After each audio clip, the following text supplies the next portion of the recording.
උඹට වාදකද මම අර කලින් දවසක් කිව්වේ අර ඔය හරි අර තියෙන අර කොන්ක්‍රීට් දාලා මේ වහලා තියෙන කාර් පාක් එක ළඟ ඔතන තමයි එක ගොඩේ මිනි 53ක් වලලපු තැන 83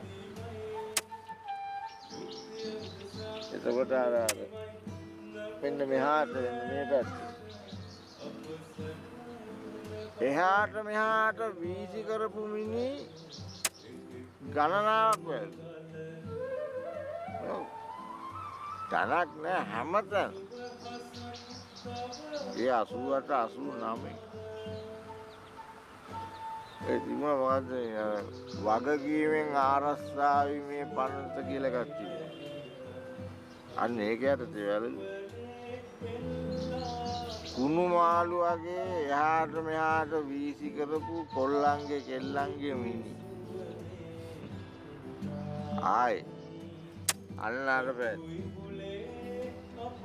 හඳුනා නොගත්ත මිනිහලු 2009 2010 ඒ හැම කාලෙකම මෙහෙම වුණා බා